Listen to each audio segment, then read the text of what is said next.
नमस्कार दोस्तों, स्वागत है आप सभी का लर्न विद शिक्षा यूट्यूब चैनल पर। आज के वीडियो में हम 22 जनवरी के करंट अफेयर्स के बारे में बात करेंगे। पूरे सेशन को ध्यान से देख। सेशन के लास्ट में मैं आपसे कुछ क्वेश्चन करूंगा जिसका आंसर आपको कमेंट सेक्शन में देना होगा। जो भी कमेंट्स में पहले क्वेश्चन का आंसर करेगा उसकी कमेंट्स मैं अपने नेक्स्ट वीडियो में ऐड करूंगा। डेली करंट अफेयर्स के जितने भी वीडियोज हैं ये किसी भी तरह के कॉम्पिटिटिव एग्जाम की प्रिपरेशन में हेल्प करेंगे, चाहे वो SSC का हो, NTPC का हो, रेलवे का हो, सभी तरह के कॉम्पिटिटिव एग्जाम में ये आपकी हेल्प करेगा। तो दोस्तों, अगर आप हमारे चैनल पर नए हैं तो चैनल को सब्सक्राइब करें और वीडियो को अपने दोस्तों और ग्रुप के साथ शेयर करें। साथ ही बेल आइकन को प्रेस जरूर करें जिससे आप डेली करंट अफेयर्स के वीडियो को मिस आउट ना करें। साथ ही करंट अफेयर्स की PDF फाइल को डाउनलोड करने के लिए आप हमारे टेलीग्राम चैनल को भी ज्वाइन कर लें, लिंक आपको डिस्क्रिप्शन में मिल जाएगा। तो दोस्तों, पहला क्वेश्चन है, हाल ही में किस सोशल मीडिया प्लेटफॉर्म ने जागरूक वोटर अभियान शुरू किया है? तो दोस्तों, इसका आंसर है ट्विटर ने। ट्विटर ने हाल ही में जागरूक वोटर अभियान की शुरुआत इंडिया के 5 राज्यों में चुनाव को देखते हुए वोटर को जागरूक करने के लिए की है। ट्विटर के नए CEO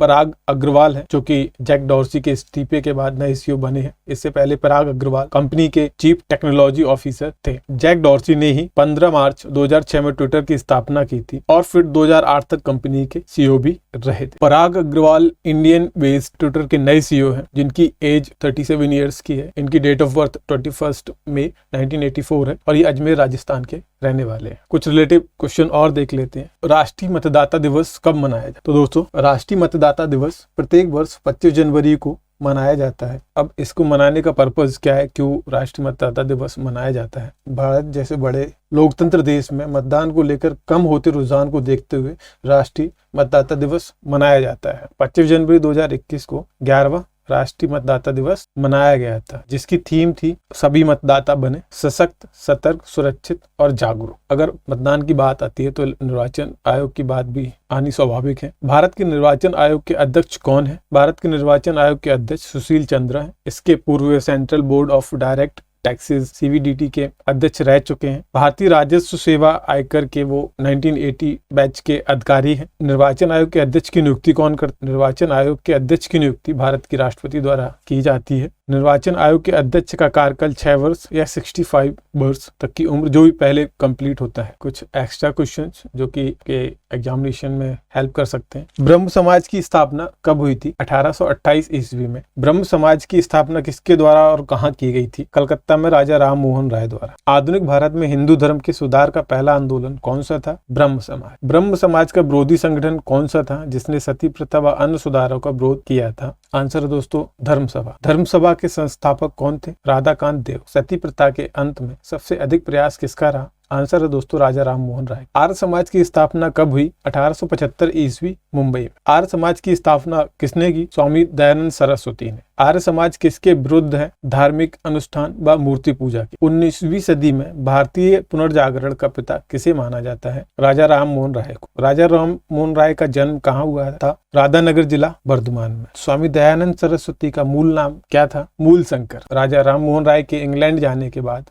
ब्रह्म समाज की बागडोर किसने संभाली? रामचंद्र विधवागीस ने। किसके प्रयासों से ब्रह्म समाज की जड़ उत्तर प्रदेश, पंजाब और मद्रास में फैली? केशव चंद्र सेन के प्रयास। 1815 ईस्वी में कलकत्ता में किसने आत्मीय सभा की स्थापना की थी? राजा राम मोहन राय। राजा राम मोहन राय व डेविड हेयर हक संस्था से जुड़े थे हिंदू कॉलेज संस्था। थियोसोफिकल सोसाइटी की स्थापना कब और कहाँ हुई थी? 1875 ईस्वी में, न्यूयॉर्क में। थियोसोफिकल सोसाइटी की स्थापना भारत में कब और कहाँ हुई? 1882 ईस्वी, अडायर, मद्रास में। सत्यार्थ प्रकाश की रचना किसने की? दयानंद सरस्वती ने। वेदों की ओर लौटो का नारा किसने दिया? दयानंद सरस्वती ने। रामकृष्ण मिशन की स्थापना कब हुई? 1896-97 ईस्वी, बेलूर, कलकत्ता। रामकृष्ण मिशन की स्थापना किसने की? स्वामी विवेकानंद। अलीगढ़ आंदोलन किसने चलाया? सर सैयद अहमद खान ने। अलीगढ़ मुस्लिम विश्वविद्यालय की नींव किसने डाली? सर सैयद अहमद खान। युवा बंगाल आंदोलन के नेता कौन थे? हेनरी बिबिन डेरोजियो। सत्यशोधक समाज की स्थापना किसने की थी? ज्योतिबा फुले ने। किस धर्म सुधारक की मृत्यु भारत से बाहर हुई? राजा राम मोहन राय। भारत में दास प्रथा को कब अवैध घोषित किया गया? 1843 ईस्वी में। भारत में अंग्रेजी शिक्षा की व्यवस्था किसके द्वारा की गई? विलियम बेंटिक द्वारा। वेदों की संपूर्ण सच्चाई निहित है, यह कथन किसका है? स्वामी दयानंद सरस्वती का। राजा राम मोहन राय को किसने युगदूत कहा? सुभाष चंद्र बोस ने। डेली करंट अफेयर्स का नेक्स्ट क्वेश्चन है, 21 जनवरी 2022 को पूर्वोत्तर भारत के 3 राज्यों का स्थापना दिवस मनाया गया। निम्नलिखित में से कौन एक इसमें शामिल नहीं है? तो उसका आंसर है दोस्तों असम। 21 जनवरी 1972 को 3 नए स्वतंत्र राज्य बने थे, जो क्रमशः मणिपुर, मेघालय, त्रिपुरा है। इन राज्यों का गठन उत्तर पूर्वी क्षेत्र पुनर्गठन अधिनियम 1971 के अंतर्गत किया गया था। 2 जून 2014 को तेलंगाना आंध्र प्रदेश से अलग होकर भारत का 29वां राज्य बना। 21 अक्टूबर 2019 को 2 नए केंद्र शासित राज्य बने, जो क्रमशः जम्मू कश्मीर और लद्दाख है, जो कि जम्मू कश्मीर को डिवाइड करने के बाद बने। मेघालय के मुख्यमंत्री कौन है? तो आंसर है दोस्तों कॉनरेड संगमा, जो 6 मार्च 2018 को इस पद पर है। और जिस पार्टी से आते हैं उस पार्टी का नाम है नेशनल पीपल पार्टी, जो कि भारत की 8वीं और सबसे नवीनतम पार्टी है। मेघालय के राज्यपाल सत्यपाल मलिक। मणिपुर के मुख्यमंत्री कौन है? एन वीरेन सिंह, जो 15 मार्च 2017 से इस पद पर है। नजमा हेपतुल्ला मणिपुर की राज्यपाल है, जो कि बीजेपी की अल्पसंख्यक मामलों की भी मंत्री है। त्रिपुरा के मुख्यमंत्री कौन है? त्रिपुरा के मुख्यमंत्री बिप्लब कुमार देव है, जो 9 मार्च 2018 से इस पद पर है। सत्यदेव नारायण त्रिपुरा के राज्यपाल है। तो दोस्तों मोस्ट इंपॉर्टेंट क्वेश्चन, जो कि एग्जाम्स में आने के चांसेस बहुत ज्यादा हैं। महाराजा वीर विक्रम सिंह एयरपोर्ट टर्मिनल का उद्घाटन कहाँ किया गया? तो दोस्तों इसका आंसर है त्रिपुरा के अंतिम राजा के नाम पर अगरतला में इस टर्मिनल का उद्घाटन किया गया। हाल ही में किस देश के वैज्ञानिकों ने एक्सरे से कोरोना का पता लगाने की घोषणा की है? तो दोस्तों इसका आंसर है स्कॉटलैंड। स्कॉटलैंड की राजधानी एडिनबरा है। ग्लासगो यहाँ का सबसे बड़ा शहर है। स्कॉटलैंड की वर्तमान प्रधानमंत्री निकोला स्टर्जन है और पाउंड स्टर्लिंग स्कॉटलैंड की करेंसी है। हाल ही में किस देश ने एक मेट्रो स्टेशन का नाम महात्मा गांधी के नाम पर रखा? तो दोस्तों इसका आंसर है मॉरिशस ने। मॉरिशस की राजधानी पोर्ट लुइस है। मॉरिशस के वर्तमान प्रधानमंत्री प्रविंद जुगनाथ हैं और मॉरिशस रुपीस मॉरिशस की करेंसी है। हाल ही में हिंदुस्तान एरोनॉटिक्स लिमिटेड HAL ने हेलीकॉप्टर निर्यात के लिए मॉरिशस के साथ समझौता किया है। हिंदुस्तान एरोनॉटिक्स लिमिटेड की स्थापना 23 दिसंबर 1940 को बेंगलुरु में हुई थी। HAL के चेयरमैन और MD मिस्टर R माधवन है और HAL का हेड ऑफिस बेंगलुरु में है। हाल ही में भारत और किस देश ने 3 और वर्षों के लिए विज्ञान और प्रौद्योगिकी क्षेत्र में सहयोग का विस्तार करने की सहमति बनाई है? तो दोस्तों इसका आंसर है श्रीलंका। भारत और श्रीलंका ने 3 और वर्षों के लिए विज्ञान और प्रौद्योगिकी के क्षेत्र में सहयोग का विस्तार किया है। यह सहयोग अपशिष्ट जल प्रौद्योगिकी, सतत कृषि, एरोस्पेस इंजीनियरिंग, बिग डेटा विश्लेषण और आर्टिफिशियल इंटेलिजेंस जैसे क्षेत्रों में किया जाए। यह निर्णय 5वीं भारत श्रीलंका की संयुक्त समिति ने लिया है। अगला क्वेश्चन है दोस्तों, हाल ही में इंडिया गेट पर अमर जवान ज्योति की लौ को लगभग कितने वर्षों के बाद बुझाकर राष्ट्रीय युद्ध स्मारक की लौ में मिलाया जाएगा? तो दोस्तों इसका आंसर है 50 वर्ष। इंडिया गेट पर 1972 से जल रही अमर जवान ज्योति की मिसाल को अब नेशनल वॉर मेमोरियल की मिसाल में लगभग 50 साल बाद विलय कर दिया जाएगा। अमर जवान ज्योति की मिसाल 26 जनवरी 1972 को जलाई गई थी। यह 1971 की जंग में भारत की विजय को मनाने और देश के लिए जान न्यौछावर करने वाले सैनिकों को श्रद्धांजलि देने के लिए जलाई गई थी। राष्ट्रीय युद्ध स्मारक इंडिया गेट की दूसरी तरफ 400 मीटर की दूरी पर स्थित है। क्या है अमर जवान ज्योति और क्यों इसको जलाया गया था? जानेंगे वॉर मेमोरियल क्या है। 3 दिसंबर से 16 दिसंबर 1971 तक भारत और पाकिस्तान के बीच युद्ध चला। भारत की निर्णायक जीत हुई और बांग्लादेश अस्तित्व में आया। इस पूरे अभियान के दौरान भारत के कई वीर जवानों ने प्राणों का बलिदान किया। जब 1971 में युद्ध खत्म हुआ तो 3843 शहीदों की याद में एक अमर ज्योति जलाने का फैसला हुआ। तो इंडिया गेट के पास तत्कालीन प्रधानमंत्री इंदिरा गांधी ने 26 जनवरी 1972 को भारत का 23वां गणतंत्र दिवस अमर जवान ज्योति का उद्घाटन किया था। वॉर मेमोरियल क्या है इसको जान लेते हैं। नेशनल वॉर मेमोरियल का उद्घाटन प्रधानमंत्री नरेंद्र मोदी ने 25 फरवरी 2019 को किया था। यह उन सैनिकों की याद में श्रद्धांजलि देने के लिए बनाया गया जिन्होंने आजादी के बाद अलग अलग युद्ध लड़ाई में अपनी जान न्यौछावर की। नेशनल वॉर मेमोरियल बनाने के लिए 2015 में कैबिनेट से इसे अप्रूवल मिला। यह देश का इकलौता ऐसा वॉर मेमोरियल है जहां तीनों सर्विस यानी आर्मी, नेवी और एयरफोर्स के सैनिकों के नाम एक साथ लिखे। अगर कोई क्वेश्चन पूछता है कि नेशनल वॉर संग्रहालय कहां पर है तो आप बोल सकते हैं नेशनल वॉर मेमोरियल में नेशनल वॉर संग्रहालय स्थित है। नेक्स्ट क्वेश्चन है, हाल ही में प्रतिष्ठित नासा कार्यक्रम पूरा करने वाली भारतीय कौन बनी? तो दोस्तों इसका आंसर है जानवी डांगेती। जानवी डांगेती जो कि आंध्रा की रहने वाली है। नासा का full form national aeronautics and space administration NASA, जिसको स्टैब्लिश 1 अक्टूबर 1958 को किया गया था। इसका हेड ऑफिस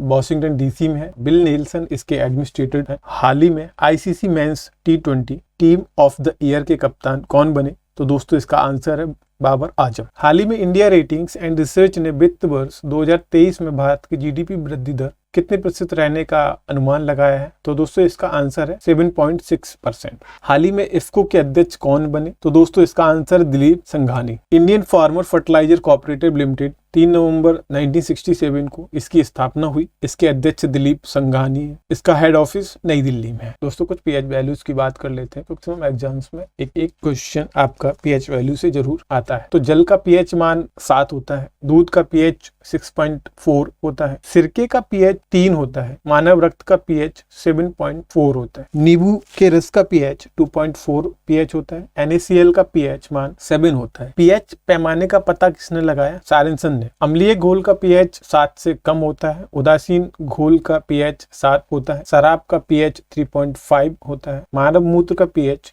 4.8 से 8.4 तक होता है, समुद्री जल का पीएच 8.1 होता है, आंसू का पीएच मान 7.4 होता है, मानव लार का पीएच मान 6.5 से 7.5 होता है। नेक्स्ट क्वेश्चन, 2022 में किसने डिजिटल भुगतान सूचकांक जारी किया है? दोस्तों इसका आंसर है आरबीआई ने। आरबीआई की डिजिटल पेमेंट इंडेक्स का आधार 2018 है। 3 साल के भीतर इंडेक्स वैल्यू में 2.7 गुना की वृद्धि हुई है। भारतीय रिजर्व बैंक ने हाल ही में डिजिटल भुगतान सूचकांक जारी किया है। इस सूचकांक के मुताबिक देश में डिजिटल भुगतान में वर्ष सितंबर 2021 में 40% की बढ़ोतरी हुई है। यह सूचकांक 5 मापदंडों के आधार पर तैयार किया गया है। भुगतान एनबुलर्स, भुगतान अपसंरचना, मांग पक्षकारक जिसको बोलते हैं, भुगतान अपसंरचना, आपूर्ति पक्षकारक, भुगतान प्रदर्शन और उपभोक्ता केंद्र। यह सूचकांक इन्हीं 5 मापदंडों के आधार पर तय किया जाता है। अब आरबीआई की बात आई है तो आरबीआई से रिलेटेड भी कुछ क्वेश्चंस को देख लेते हैं। भारतीय रिजर्व बैंक की स्थापना भारतीय रिजर्व बैंक अधिनियम 1934 के प्रावधानों के अनुसार 1 अप्रैल 1935 को हुई थी। रिजर्व बैंक का केंद्रीय कार्यालय प्रारंभ में कोलकाता में स्थापित था,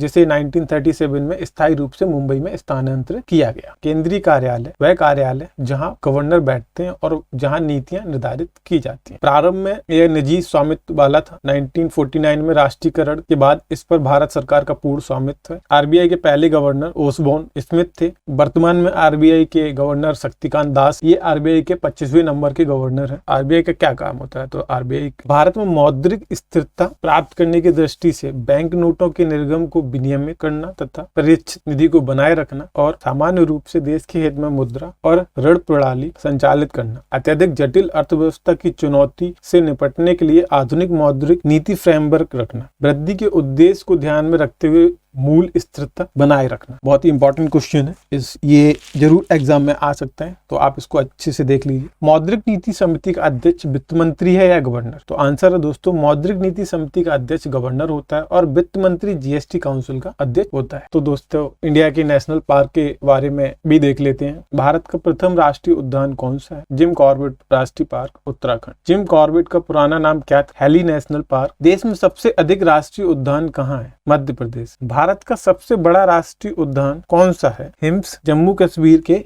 लेह जनपद में। हिम्स राष्ट्रीय उद्यान कितने किलोमीटर में फैला हुआ है? तो दोस्तों आंसर है 3568 किलोमीटर। जाड़े में साइबेरिया सारस भारत में कहाँ दिखाई पड़ते हैं? केवला देव, घाना, पश्चिम बिहार, राजस्थान। सरिस्का के बाघ अभ्यारण्य की स्थापना किस वर्ष में हुई थी? 1955, राजस्थान। कान्हा भारत के बाघ अभ्यारण्य की स्थापना किस वर्ष हुई थी? 1955, मध्य प्रदेश। कॉर्बेट बाघ अभ्यारण्य की स्थापना कब हुई थी? 1957, रामनगर, उत्तराखंड। दुधवा बाघ अभ्यारण्य की स्थापना किस वर्ष हुई थी? 1958, लखीमपुर खीरी, उत्तर प्रदेश। बांधवगढ़ बाघ अभ्यारण्य की स्थापना किस वर्ष हुई थी? 1968, बांधवगढ़, मध्य प्रदेश। रणथंभौर बाघ अभ्यारण्य की स्थापना किस वर्ष हुई थी? 1973, सवाई माधोपुर, राजस्थान। बांदीपुर बाघ अभ्यारण्य की स्थापना किस वर्ष हुई थी? 1973, कर्नाटक। मानस बाघ अभ्यारण्य की स्थापना किस वर्ष हुई थी? 1973, असम। मेलघाट बाघ अभ्यारण्य की स्थापना किस वर्ष हुई थी? 1973, अमरावती। पलामू बाघ अभ्यारण्य की स्थापना किस वर्ष हुई थी? 1973, पलामू, नागपुर, महाराष्ट्र। सिमलीपाल बाघ अभ्यारण्य की स्थापना किस वर्ष हुई थी? 1973, मयूरभंज, उड़ीसा। सुंदरबन बाघ अभ्यारण्य की स्थापना किस वर्ष हुई थी? 1973, पश्चिम बंगाल, भारत। पेरियार बाघ अभ्यारण्य की स्थापना किस वर्ष हुई थी? 1978 केरल में। नागार्जुना बाघ अभ्यारण्य की स्थापना किस वर्ष हुई? 1982 आंध्र प्रदेश। बक्सा बाघ अभ्यारण्य की स्थापना किस वर्ष हुई? 1980। नामदफा बाघ अभ्यारण्य की स्थापना किस वर्ष हुई? 1982 चांगलांग अरुणाचल प्रदेश। इंद्रावती बाघ अभ्यारण्य की स्थापना किस वर्ष हुई? 1982 बीजापुर छत्तीसगढ़। तो दोस्तों आज का डेली करंट अफेयर्स क्विज है। 20 जनवरी 2022 को किसने आजादी के अमृत महोत्सव से स्वर्णिम भारत की कार्यक्रम की शुरुआत किसने और कहां पर की? तो दोस्तों आंसर आप लोग कमेंट सेक्शन में दीजिए। जिसकी भी फर्स्ट कमेंट आएगी उसकी कमेंट को मैं अपने नेक्स्ट वीडियो में ऐड करूंगा। तो दोस्तों उम्मीद करता हूँ ये वीडियो आपको अच्छा लगा हो, आपको पसंद आया हो। तो दोस्तों इस वीडियो को अधिक से अधिक शेयर कीजिए। जो स्टूडेंट्स भी किसी भी कॉम्पिटिटिव एग्जामिनेशन की प्रिपरेशन कर रहे हैं तो उनके साथ इस वीडियो को अधिक से अधिक शेयर कीजिए, जिससे उनके एग्जामिनेशन की प्रिपरेशन अच्छे से हो सके। तो दोस्तों आप अपने दोस्तों के साथ शेयर कीजिए, ग्रुप में शेयर कीजिए, मैक्सिमम इस वीडियो को अधिक से अधिक शेयर कीजिए और लाइक कीजिए। साथ ही दोस्तों अगर आप इस वीडियो का PDF चाहते हैं तो आप हमारे टेलीग्राम ग्रुप को ज्वाइन कर लीजिए। वहां पर डेली करंट अफेयर्स से रिलेटेड बहुत सी अपडेट्स आती रहती हैं, तो आप टेलीग्राम चैनल को ज्वाइन करके उस तरह की इंफॉर्मेशन को मिस आउट ना करें। तो दोस्तों मिलते हैं आपसे अगले वीडियो में। Thank you.